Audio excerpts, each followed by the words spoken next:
ladies and gentlemen, and welcome to the 2014 European Challenger Spring Series playoffs, brought to you in thanks in part by our friends at Coca-Cola. I'm Joe Miller, and alongside me is Trevor Quickshot Henry, except this time we're not coming to you live from our studio in Cologne, Germany. We are stateside in beautiful Southern California, where I know today's games. Beautiful California, beautiful set, and hopefully some beautiful games. I definitely hope so. We are here, of course, kicking off the 2014 European Challenger Series playoff semi-finals with back-to-back best-of-3 matches. First up is Cloud9 Eclipse taking on DNL Esports. And immediately following, it is the top-seeded Ninjas in Pajamas versus Reason Gaming. Now, let's have a look at the Challenger Series playoff bracket and see how it's all shaping up. The winners of today's 2 matches will meet up in the finals tomorrow to determine the first and second place. Funny how that works. Yeah, it is pretty weird.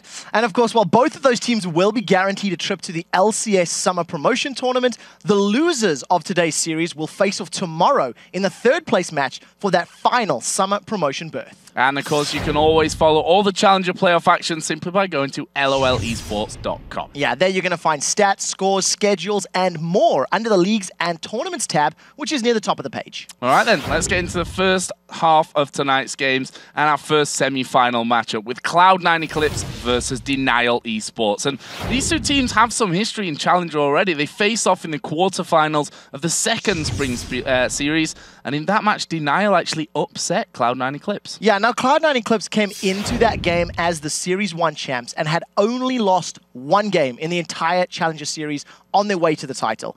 DNL, on the other hand, they were the last seed in the bracket. So when they swept Cloud9 Eclipse in 2 straight games, it was a shock to a lot of people, which included me as well. Yeah, and the keys to DNL's successful sweep of Cloud9 Eclipse were their carries. Mid laner Nick 760 and AD carry Woolite. Yeah, Woolite, first of all, he just went beast mode in their games. You know, he put up incredible numbers. He had a 16 KDA in their wins. He shut down one of the stars of Eclipse's Series 1 title run in, you know, uncontested fashion.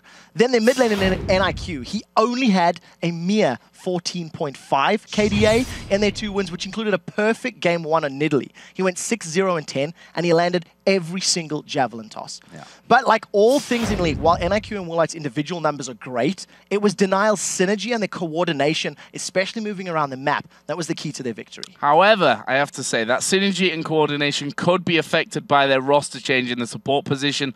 Today, Super A's will be starting in place of Perm in the duo lane. So even though Perm did help DNL make it to the finals of the Challenger Series 2, they were absolutely destroyed by the Ninjas in Pajamas. And if you look at his stats, they're not overly impressive over the course of their games.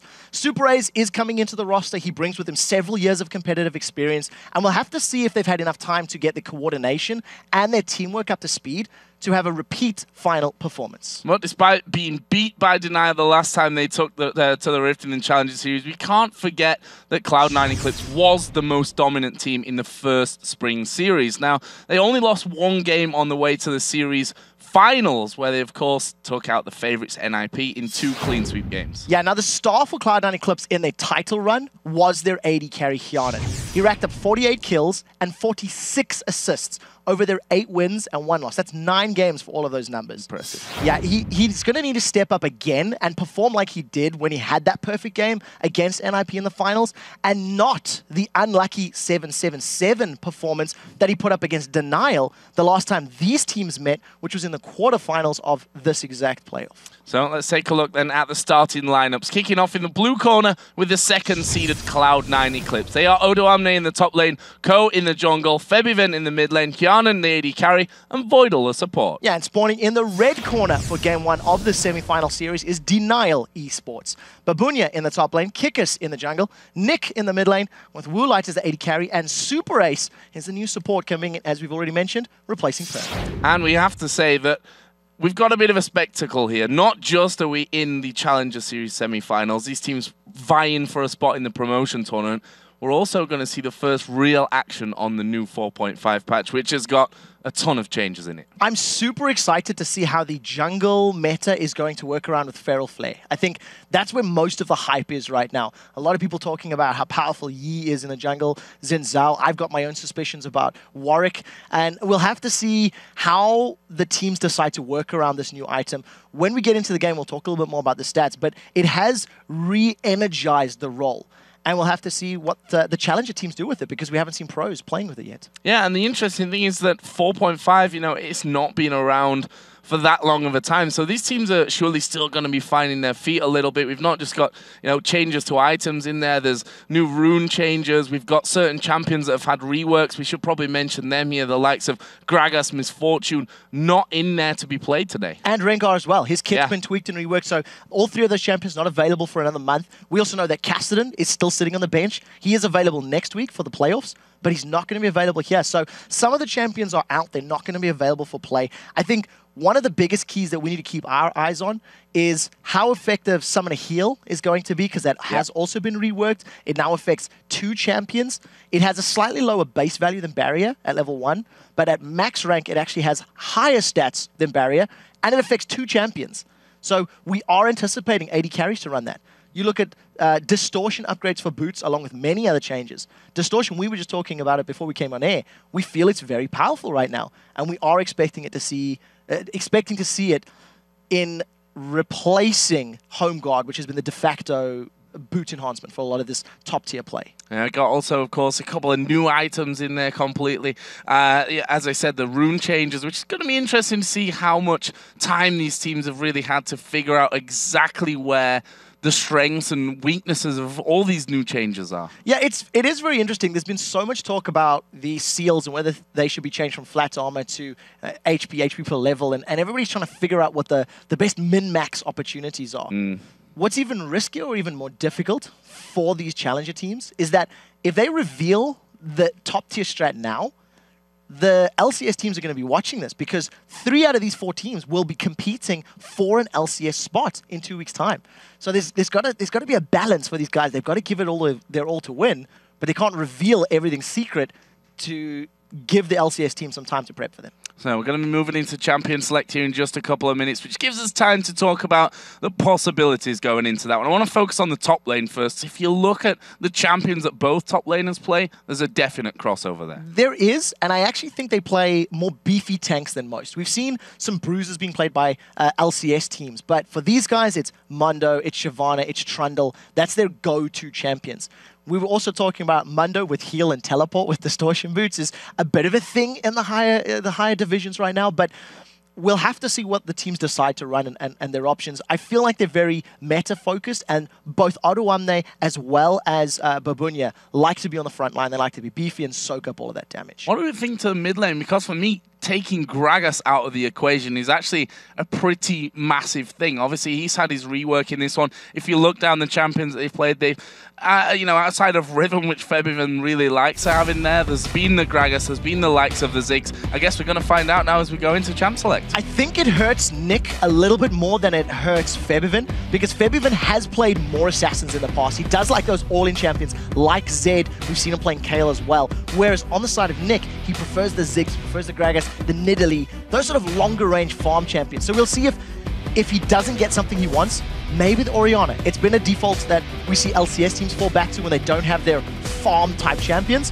There's a lot of options available for them. So first ban out of the gate here for Cloud9 Eclipse is Morgana. Now we'll see if that changes or that's a ban because number 1, Super Ace is a fantastic Morgana player, or number 2, whether they want to run something heavy engaged like the Leona in that bottom lane. Bans coming in quickly, so let's skip through. Ziggs taken away, we mentioned that already. Yeah. Kha'Zix's also taken away from the jungle. He's had a slight change, I think we can safely call it, with his ultimate now not giving the tower reduction that it had before. Tower damage reduction, that's the one I'm trying to get to. And LeBlanc taken out here as well. Again, Febiven likes to play those assassins, so the Zed was still up, the Riven is still up for him. We'll see what Denial decide to remove from play. As far as those top laners go, Shyvana is still available, as well as that Trundle. And we touched on the fact that Babunia loves Mundo. So, final ban, I think these are fairly safe, fairly predictable picks and ban phases from both of these teams. So, as you said, Mundo, Evelyn then the final ban here for Denial. Don't want Co running around with that invisible threat coming out of the jungle. The first pick was actually locked in very, very quickly. Nidalee for the mid lane. Yeah, and that's two reasons. Number one, Febiven's going to be on a comfortable champion. Let's not rule out the fact we've seen Nidalee's top. We're not expecting it. What I do want to touch on is this Master E that's basically an insta-lock from Denial. We touched on how powerful the Feral Flare is. It is an item that upgrades from Wriggle's Lantern, gives you attack damage, attack speed, and it scales infinitely. Every time you kill a large monster, get a kill or assist, it gains additional damage and additional health on hit. So on champions like Master Yi, who are always in your face, who are always running you down with their passive getting, double strikes on multiple attacks, it works incredibly effectively.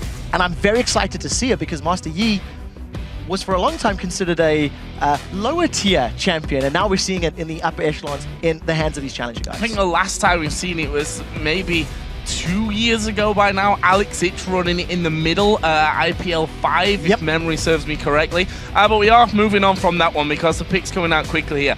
Lucian, and there's the Leona that we thought about with Morgana banned away for Cloud9. So what we're already seeing on the side of Denial, you've got a pretty strong scaling champions. Yi in the early game, he has no crowd control. He does have some damage to boot, he does have some sustain, and he can become a monstrous split pusher. You combine that with the fact that we're expecting Ryze to run teleport, maybe getting distortion. He can also split push effectively. The one problem for Denial, it's going to take them time to scale up. So they cannot afford to catch Nidalee spears early or get engaged upon by this Leona and Lucian. If they do, their long scaling can be delayed, and that's where Cloud9 are going to have an opportunity to pounce. Kale and Twitch, the third and fourth picks here for Denial. Very, very interesting team that they're putting together. What are Cloud9 going to finish with? We've seen already that Mundo taken away. They're looking for that top laner and a jungler. The junglers themselves, or more importantly, Kobe being banned out of this one. Evelyn and Kha'Zix taken away from him. It's a difficult position for Cloud9 Eclipse right now for their top lane, because if they put Renekton into a matchup against Ryze, it's one that many of the pros feel Ryze is a counter. In a similar situation, if you put a Trundle up there, Ryze is going to be able to bully Trundle quite effectively in those early levels. And if he gets some jungle assistance just from the damage of Yi, plus the Rune Prison and some damage from Ryze, I do think there is some kill threat. So we'll see what Cloud9 decide to lock in. That Kale, we are expecting it to go to the mid lane for NIQ. Nick, rather, he has also played in the past. So you've got a lot of damage, you've got a lot of AoE from the members of Denial. And we'll see who they lock in as their support. So Cloud9 Eclipse finishing off with Lee Sin. We should mention, of course, 4.5 patch. Lee Sin had his change to Safeguard, which I know a lot of people have discussed about Lee Sin and how that's going to affect him. Apparently, Ko thinks that he is still very much a strong champion coming in, and Shyvana in that top lane for Odoamne. So typical champion here for Odoamne with that Shyvana is going to be able to farm from range, at least with his Flame Breath, can try to keep away from Ryze. I wonder if Cloud9 may want to try force a lane swap to try and shut the Ryze down a little bit more. I think they would have the opportunity. It would be difficult for taking towers though, because of course you've got that melee support. It makes life a bit more difficult unless you pull in that jungler. If you pull in Lee Sin, all of a sudden you have the opportunity to take those towers. I think there's a little bit of disparity in the Cloud9 composition because you've got this all-in Shyvana, all-in Lee Sin, all-in Leona, and then Nidalee that never wants to go in. So I think, in theory, they're hoping that Fabian's going to land some good spears, and once people get low, then they're going to jump in there with those very aggressive champions and just allow Lucian, Shyvana, and Lee Sin to clean up those team fights. So, final pick here then for Denial. Support pick, or will it be a support pick? That's the interesting thing. Taking Lulu, last of all, a champion which we've seen Febiven already playing in that mid lane previously, but it looks like they're going to switch off and have the Kale actually in that support role. We've seen Kale support in the LCS, there is still time. So, the reason I say there's still time, Lulu in patch 4.5 has had her health picks changed. It only lasts on a target for 4 seconds. You can't get 2 glitter lancers off a single health picks. In addition, you can no longer put health picks on a minion, which means that very safe lane poke of health pixing a minion and then glitter lancing from range is no longer available to you. The fact that they're sticking with this means Nick is supremely confident and supremely comfortable on this Lulu. It may be to do with the fact that Nidalee's not the strongest of early laners either, so it could just be a super farm mid lane. But I do think that mid lane Lulu is so much less of a bully and so much less of a threat in those early stages of the game. And let's move away from mid lane Lulu and talk about support Kale here. We've seen it N-rated for SK Gaming, obviously, in the LCS. There we go, tongue-tied.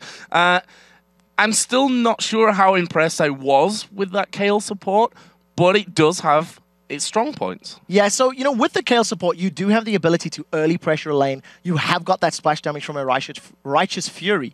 In addition, you've got a heal. You can save a single target.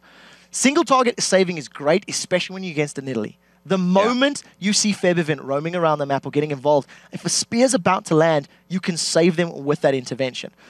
The reason I'm not entirely convinced about Kayle is that in a support role, she's never really going to get enough gold to have a large amount of damage. So we'll have to see how Super Ryze is going to build her, because we've also got some changes to the itemization. You've got the Forbidden Idol thrown in there. You've got that Ether Wisp as well. So there's some new routes that DNL can take. So let's have a look down some of the summoner spells here, because as we predicted, there are some changes coming in. Febiven going with Barrier in mid lane there on Nidalee, but Hjarnan taking the heal. Voidle sticking with Flash Ignite this time around. If we look on the other side, it's actually Super Ryze, the support, who's picked up the heal for Denial. Yeah, and we do see that Woolite has actually picked himself up that cleanse. I think that is a very smart pickup against the likes of this Leona. The moment she goes in, you're in trouble. We'll get to that in a second. Hjarnan should be able to get away. Little Lance doesn't connect. Very, very close there. That slow may have just forced him to burn his flash at this early stage of the game, but Denial not messing around here. They're going to push straight on through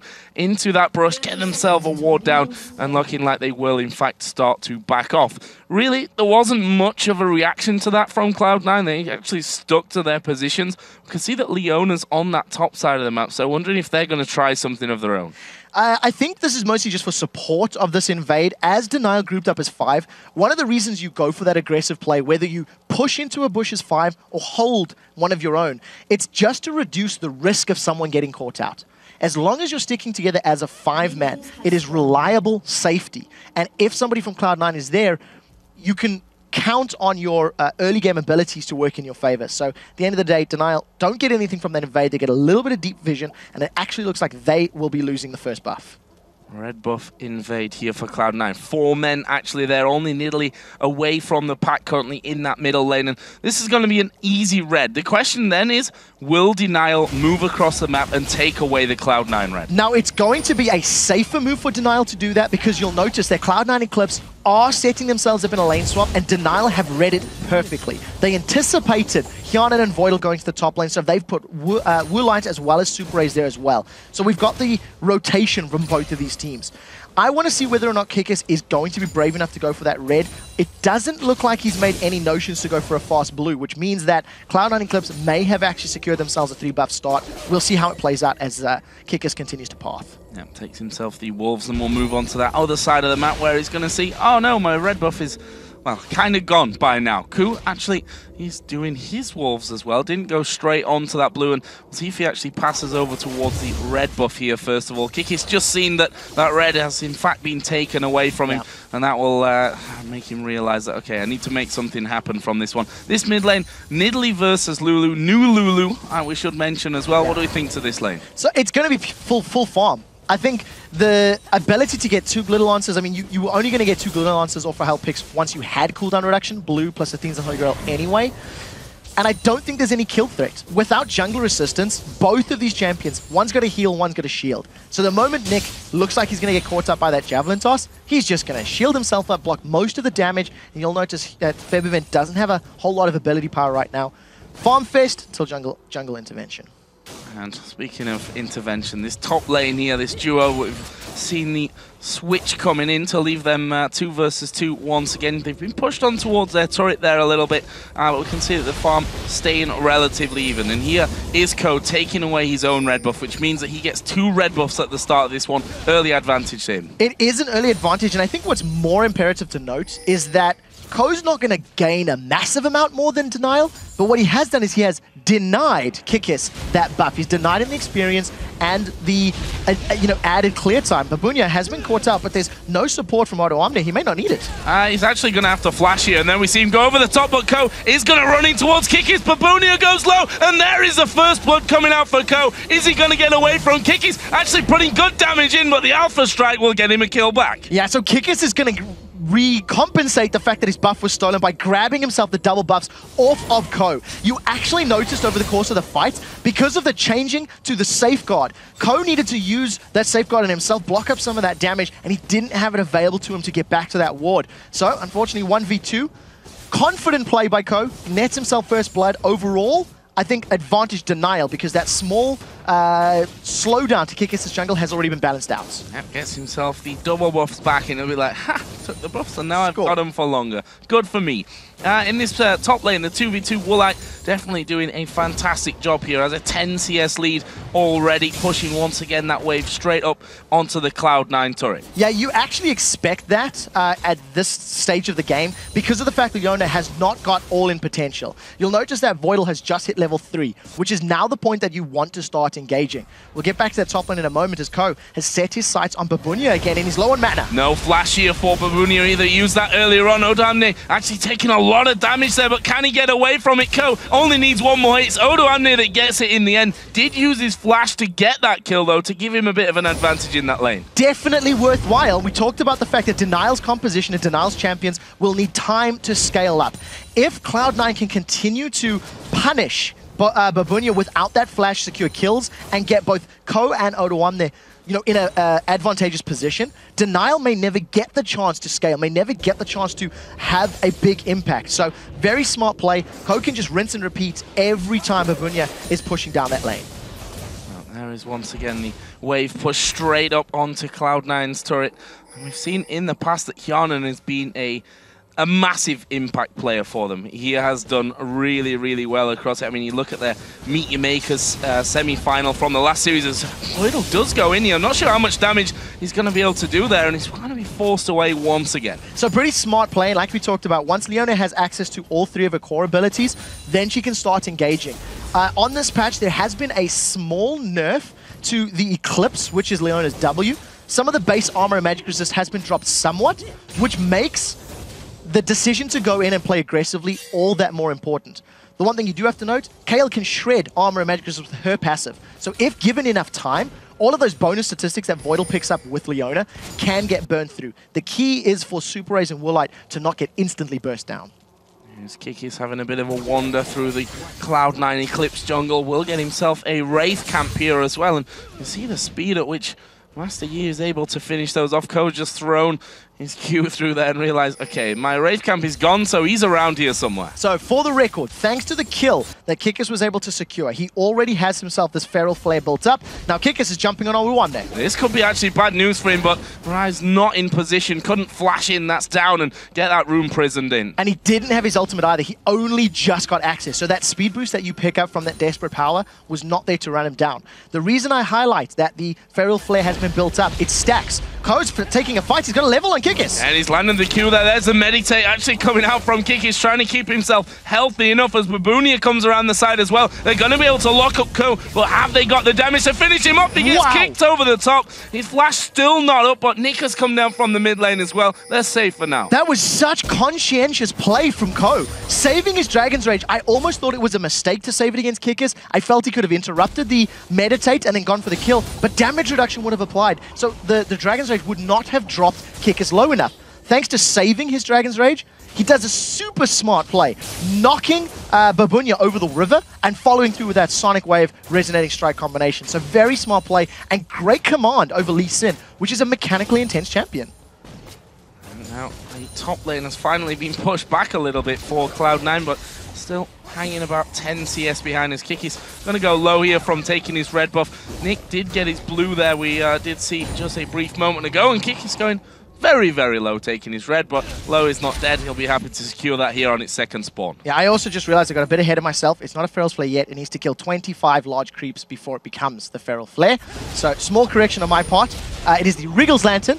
Still getting to grips with the artwork and the looks of it. But yes, once 25 large monsters have been killed, that is when it will upgrade. The point I was trying to make before the engage happened is that because Kikis got that Wriggles very early on, it's going to be able to stack all that much quicker. And of course, once he gets it to that Feral Flare level, it's going to be giving him a lot of additional damage, both on jungle camps as well as to champions. And that can scale infinitely. For every large monster camp he kills after it becomes that flare, it's just going to keep growing more and more and more. Oh, Odoamne could be in trouble from this one. Babunia putting down a lot of damage. Nick coming in. There is the Dragon's Ascent coming down. Is he going to escape? Are they going to dive in here? Why not? Nick has got his Wild Growth available if he needs it. There is the knock-up coming out. Takes another couple of tower hits. Will survive it. That's a nice kill, but he may be hunted down now. They're coming around the side. Spear will flash by Nick. Decides, okay, I need to take a different route. Flashes as well. There's a jump to the ward from Ko. This is point blank. Surely won't miss any of his skill shots at this range. He leaves it for Febiven. He gets the kill and the blue. So smart rotation there from Nick to start that all off. They punish Odoamne for over-aggressing. Hjarnan's been caught out a little bit, but Voidle's running good interference. Yeah, Voidle just trying to keep Super A's away from that fight, and whilst Voidle, whilst Woolite could do decent damage there, still not enough to really secure those kills. They've not been back there. You can see both AD carries still on. Only that Doran's Blade as we see Voidle going once again. Has Woolite got enough HP to get away? Who needs HP when you're invisible? Manages to get out cleanly, and remember that since the changes to Kayle a couple patches ago, intervention no longer costs mana, so that is a great option in that support role. Kikis sidesteps a Sonic Wave. He should be okay. Really nicely done there, and actually they're going to try and turn this one around. We've got Lulu coming back into the fight. I think Kikis realizing I'm a little bit too low there. One spear could really end things for me. Ko just trying to figure out if Kikis had gone back around towards that Wraith camp, and will continue to wait things out. There is a Sonic Wave going through. Kikis already backing off though. Yeah, so good check by Ko. I think Ko has done very well at moving around this map. Kikis has been able to respond to the over-aggressive plays of Cloud9. In the previous setup, we noticed that every time Ko's invading, Kikis has been spending some time with him. The junglers have not gone to the duo lane at all. And it is what we talked about. Because of the fact that Babunia has been punished early on, they want Ryze to get to his Archangel Staff as well as Rod of Ages as quickly as is possible. Now Ko finally, with the first rotation to the top, he's going to find a whole bunch of Denial members. Oh, they've actually gone back though. They've gone in towards Nick. He uses that Wild Growth. That's going to be timing out here soon though, and they're chasing in nicely. Zenith Blade lands. There's the intervention. That'll keep Nick alive for now, but he gets blown to pieces by Voidle, and there is the ultimate coming out. Only gets the slowdown, and now they're chasing down Woolite underneath the tower. He's going to fall as well. Ko will pick up that kill. That's a 2-for-0. Clean stuff from Cloud9. Flawless execution from Cloud9. They set up the dive. What you need to remember is they were the ones that wanted to dive Denial's bot lane. Denial realized that, so they were calling resources towards them. Kikis was moving to the top lane as well as Nick from that mid lane. Now, Odoamne is not going to get dropped just yet. Now, because of the chess piece nature of that, Cloud9 start, Denial respond. Cloud9 have better positioning, they respond quicker, which means Denial's caught out of position and they end up losing those kills. Just Woolite, he was in the middle of 4 members of Cloud9. You cannot afford to be there when you're at Twitch with no escapes and facing that threat. Great start to this game from Cloud9. 5-2 up in kills now, and 2,000 gold there in the lead. If we look at this solo lane, it's now down in the bottom. Odoamne versus Babunia, 83-77 CS. So not a massive lead, but we've already seen Babunia going down twice. Odoamne only died once and has a kill to his name as well. And with with that, the itemization, he's just not feeling very threatened at this point by Babunia. If those kills had not happened, it would have been much more difficult for Odoamne. Odoamne's got a kill. He's had a lot of jungle presence from Ko. I think there's been 3 separate ganks or 3 separate rotations to that bottom half of the lane. You've noticed every time we look at Odoamne, it's Babunia that's keeping him shut down. Babunia's got the range and the spell power to even get through the Spirit right now.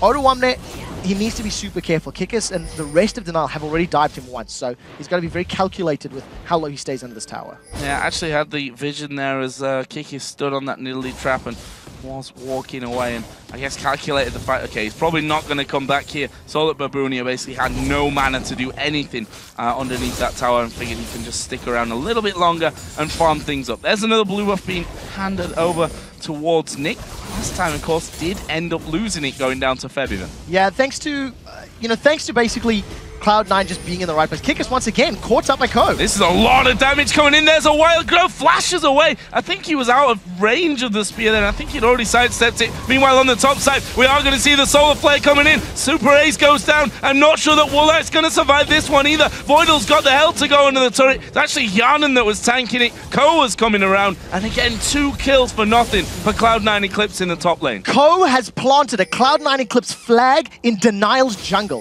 He has spent so much time counter-jungling and getting in the face of Kikis. Kikis playing the current hotness in the jungle, so to speak. working towards that Feral on D, and it's just not working out. That's a great spear from Febiven. Oh, this could be dangerous here as well for DNL as Odoamne picks up one. He's going to chase down Kikis. We've got Febiven now going in on towards Babunia. Here comes the dragon from the side. Have they got the damage? Goes underneath the turret, realizes he needs to heal himself up. Goes back from that one, but they're going to lock down Babunia. Odoamne tanky enough to hold off the turret damage. That was such great play. This is not the same Cloud9 that lost to Denial in the quarterfinals of the Series 2 Challenger Series. At this point in time, because of Ko's aggressive invades and incredibly deep ward control in Denial's jungle, the moment Denial respond to any of the ganks, Cloud9 are there. So this is a replay of the dragon fight that started off. Long story short, Febiven lands a great spear at max range, and this is just good calling. You'll notice that Odoamne immediately peels away from Kikis because Febiven's calling Babunia, Babunia. He's the one running the opposite direction. The team splits up, and Cloud9 just with flawless positioning. Doing really, really well, and actually going in here. Bit deep there possibly from Voidle, but he's feeling tanky enough right now. Does throw down his ultimate, which will stop them chasing him so far. Babunia trying to get in range to lock up Hjarnan, but quite frankly, even though Voidle went very deep there, tanky enough to survive. Yeah, again, smart play, landing the solar flare, which locked up Woolite, which is the right target. You want to just get that Twitch down. I'm actually very impressed by Voidle's Leona this game. Yeah. In the games that I've watched of Cloud9 in clips, I have felt that Voidle was more impactful on champions like Karma and Morgana, even his Zyra, which he's played recently. But on this Leona, he's picked the right times to jump in. You've never really felt like he's at risk of going down, even in that heavy dive. And right now, Cloud9, they're using their siege and their massive advantage to force Denial back. Here they go on towards Kikis. Intervention is going to be used. He's going to pop his ultimate to try and run away, but Hjarnan going very, very deep. Had to use the wild growth. The spears continue to come through, but Cloud9 Eclipse want this tower, and to be frank, I think they might just be able to have this one away. Denial trying to turn things around, but here comes Ko. Gets the kickoff. They're all so very low here. With the next wave of minions, this tower's down. Yeah, they're going to stick around. They've got heals, they've got support, and they've caught Babunia. He was a little bit too far forward from that one, but they've not got the CC there. They did tank up that turret. Were able to take it down in the spear, landing onto Woolite as well. He shouldn't have been hanging around there. Get sniped is what Febiven is yelling. They have used this early lead to gain complete map control. They have got 5 towers to the 0 of Denial, and it is all due to Ko's roaming. I am putting it all on his shoulders. Because Ko has been in the face of Kikis, and he's been shutting him down as he's roaming through the jungle and trying to get to lanes, Cloud9 have responded incredibly well. The moment Ko's like, there's somebody here, or let's dive top, let's invade, there's no hesitation from Cloud9. They've got that heavy engage that we talked about, and you'll notice that Febiven didn't offer a whole lot when they dove in, but because they got so much damage thanks to that heavy engage, Febiven's just waiting to snipe them off to secure the kills at the end of the fight. Nice mix of damage they've got coming through, and an even nicer lead that they have at this point. We're approaching a 10,000 gold lead here for Cloud9 Eclipse. They're 10-2 up in kills, 5-0 in turrets. Denial have not had a single turret away right now, and if it continues like this, it's hard to figure out where they might take down a turret, as we see going in again on towards Kikis. Not got the damage here. Actually, Kikis has quite a bit of backup with Nick around the side. So when you look at the champions of Denial, we touched on in champions like how Ryze, Yi, as well as Lulu are going to take time to scale up. Ko's going to at least use that safeguard over the wall. Much longer cooldown because it's connected. But look at this. Ko is so aggressive and so confident that when he lands the Sonic Wave, the psychological pressure that Denial are like, well, we don't actually know where they all are. We don't have full vision, so maybe we should back off. And that's exactly what Ko just straight up, bluffed his way out of that engage. To get back to the champions, Denial have picked a composition that needed to go even in the laning phase and outscale Cloud9 in the mid to late game. Ryze is nowhere near his power spike. He's been forced to buy a Negatron cloak before even finishing his Archangels. And Cloud9 are just going to start sieging, using the poke from Nidalee, and if anyone gets too close, Lucian and Shyvana will just knock them all away. There's that lane pushed up. Ko going around the side. Sonic Wave not quite connecting, but here is Febiven, and he can just move up the side there. Even though they've got the vision of him, that's totally fine, because they'll all start to step back once those spears start coming flying through. That wave just wiped out instantly. Yes, you've got a bit of a heal coming out there from Super A's, but it's not going to be enough to hold up to the damage that they can come to. Actually, Kikis going to go diving in. Solar Flare goes down as well. Voidle tanking up the damage at the front as they kill off Kikis, and they've turned straight in. There's a dragon diving right to the front as well. Odoamne going a little bit deeper. We see again the spears coming from that backside, and they're connecting to do so much damage. So they end up trading 1 for 0, and Voidle gets away with his life. He went so incredibly low during that engage, but timed it perfectly. Now, thanks to the fact that Cloud9 have got a stronger heal on Nidalee, and they outranged Denial, Ko is just going to look for a Sonic Wave. He's threatened Denial back, and the rest of Cloud9 are going to secure this inner turret. Cloud9 wanted the objective, they got it, they back away. Backing away, not losing. Again, a single man from that one. Yes, only a 1 for 0, but it's the objectives that they were looking for there, and they will back away with, I'm sure, quite a lot of gold to spend by this point as well. If you look down some of the items, I'm going to look at Hjarnan here first, because he's working up towards that Trinity Force, already got his Bloodthirster complete. Approaching 20 minutes, having this gold lead and having this item lead, Odoamne with the makings of a Sunfire Cape, as well as having that Banshee's Veil completed, he's not really afraid of anybody on the side of Denial. There's no penetration from Ryze yet. Kikis, yes, he's got a Brutalizer built in there, but he gets melted so quickly, he can't stay in a fight long enough to get those auto attacks off. Yeah.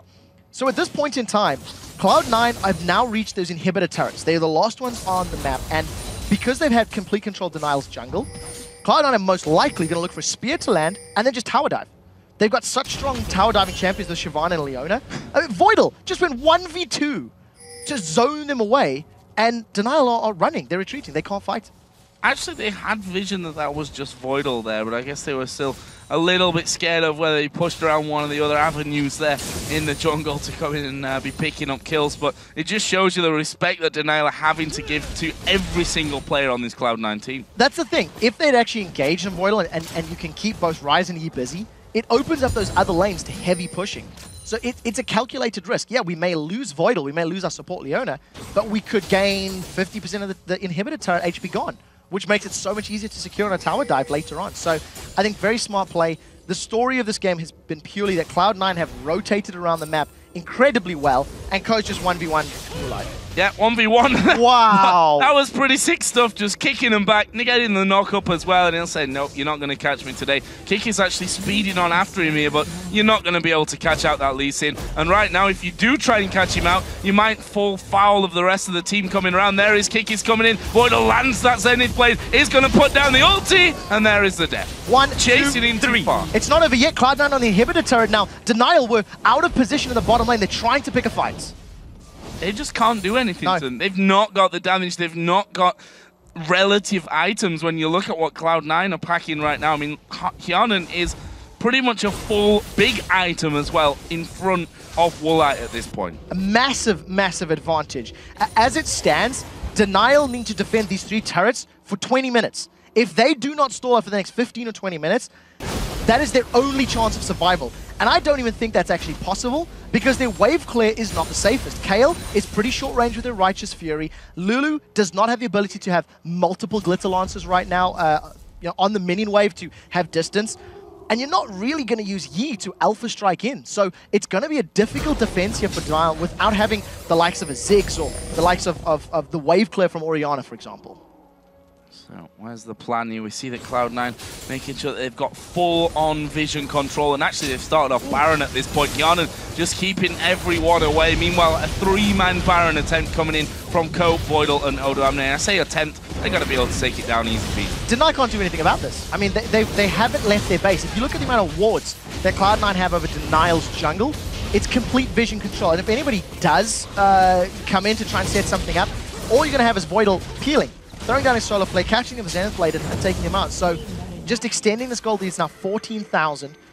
With Baron buff on and the regen, they need to start sieging now. They've got this 4-minute window where they're even more powerful. Not that they needed it, but now it's like a guaranteed safer tower dive.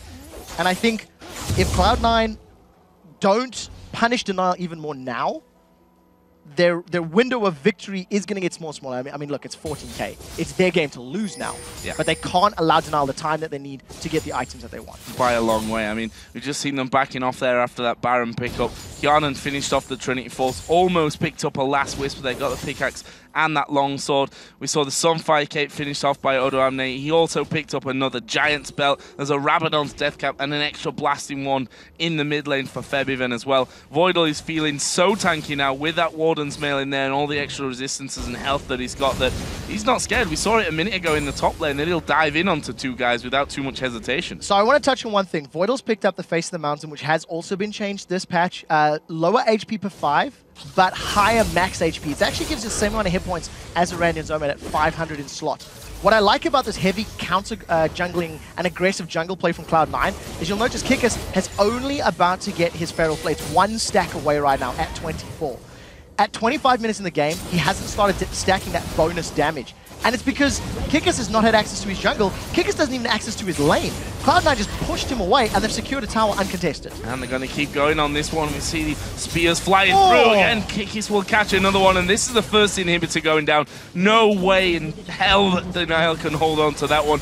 And they're simply going to rotate here. Top lane is pushed quite heavily. Bottom lane is actually pushing back there, but honestly, with two inhibs going down here momentarily, it's looking like this is game one for Cloud9. I completely agree with that. And you'll notice, look how far back DNL is sitting. Their wave clear is such short range. Super Race goes in, and you immediately feel like he's at threat of dying. Kikis gets an Alpha Strike off, but it's such ineffective wave clear. Cloud9 have taken off a third of the tower's HP with a half-hearted attempt to defend from DNL. And they've got no vision over the top of the wall here, which makes it easy pickings for Febiven. He just throws a spear towards the general direction of the group there, and he's pretty much landing 75% of those at this point. There's Super Ace catching himself another one, and they're trying to hold on, but look at Odoamne. He's just tanking up that turret. Yeah, look at the amount of health and HP and everything. Like, there's so many resistances on Cloud9. They've got Baron to regen as well. Constant spears. At this point, Tao's gonna go, that's a flash! They're gonna go in for this one, but there we see the counter-engage Solar Flare coming down. Odoamne dives in there as well, and this is gonna be surely a whitewash. Woolite very, very low. They switch around towards Babunia and to Super Ace. They're having to flash back off towards the fountain, which they do get to. Wow, no, not quite. Poor Babunia, he gets a spear to the back, and this could be game right here. That is game. There are super minions from the middle lane. They're onto the Nexus turrets, and DNL are so far behind. Super Ace is in trouble going down as well. Super Ace taking damage. He does get off to the fountain. Another spear does hit him though, but he's got enough health, and that is going to be game number one going over towards Cloud9 Eclipse. And I hate to say it for DNL, but that was a very, very, very dominating performance. Phenomenal play from Cloud9. Every single invade resulted in an advantage gained by Cloud9. There were some over-aggressive plays that cost them a few kills, and you know, but you can forgive it because every time that they lost one, they were killing three. And I think Ko spearheaded that counter jungling.